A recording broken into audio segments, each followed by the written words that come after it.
Hi Betty. Hi Manuel. Alles gut bei dir? Sehr gut, danke. Ja? Schön habt ihr es hier. Ja, Herzlichen vielen Dank. Glückwunsch. Herzlich willkommen in Köln. Ich würde sagen, wir trinken erstmal was, oder? Oh, das finde ich gut. Sehr schön, sehr schön.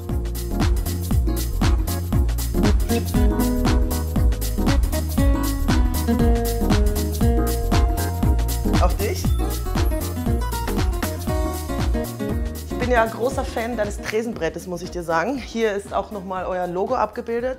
Wie genau ist das entstanden? Shakings ist eigentlich im Kopf schon seit 4 Jahren von mir und Laura. Entstanden ist das Ganze eigentlich daraus, dass wir früher einen Raum gesucht haben, wo wir wieder Show-Bartending machen können, also trainieren können eigentlich.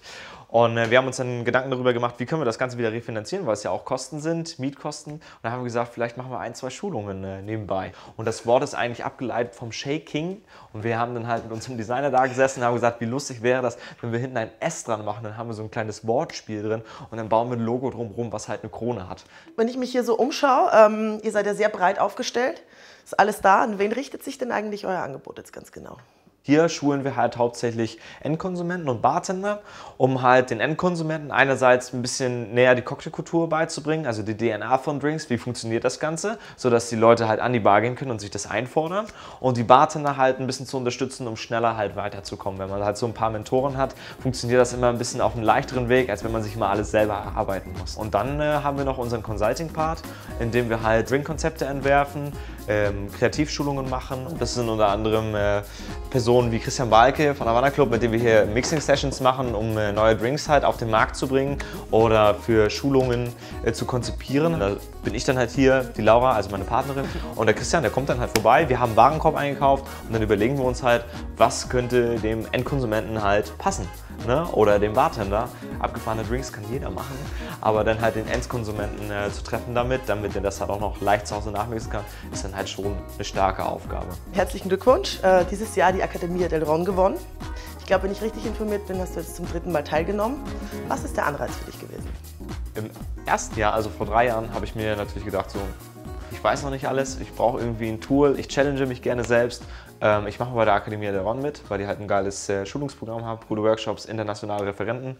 Und das Tolle ist eigentlich, dass man immer super viele Leute aus Deutschland kennenlernt, super viele Leute international kennenlernt, sich gut connecten kann, und man hat immer die abgefahrensten Locations. Im ersten Jahr waren wir zum Beispiel in Berlin und in diesem Jahr waren wir halt in Slowenien, in Bled, in einer abgefahrenen Waldlocation, was halt auch mega geil zu meinem Drink gepasst hat. Jetzt, wo wir beim Drink sind, das Thema war ja Next Cuban Classic. Richtig. Wie bist du auf die Idee gekommen zu deinem Drink? Ich habe dieses Jahr mal versucht, ein bisschen anders zu denken, und Evoke Memories, das sagt ja der Name halt auch schon, es soll ein bisschen die Gefühle wieder hervorrufen. Und ich habe gedacht, vielleicht nimmt man ein Gefühl oder eine Erinnerung, die man hat von früher, und versucht das mal in einen Drink zu bauen, anstatt sich an einer klassischen Zutat oder an einer besonderen Zutat halt aufzuhalten.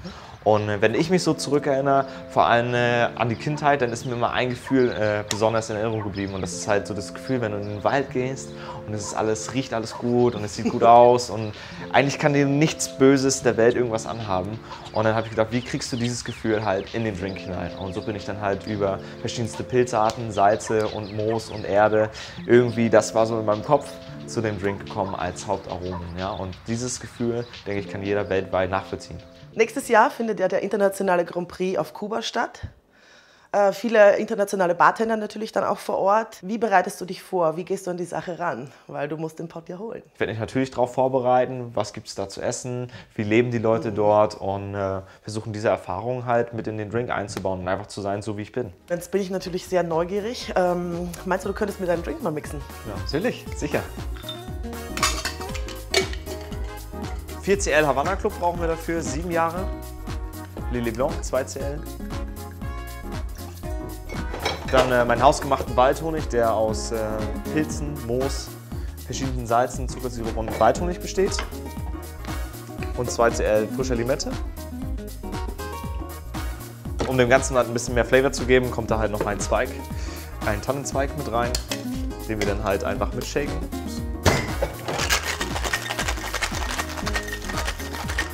Abgeseit, doppelt, und serviert wird das Ganze auf einer Baumrinde mit ein bisschen Moos.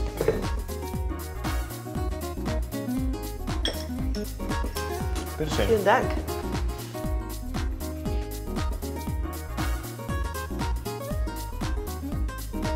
Wow, ist köstlich.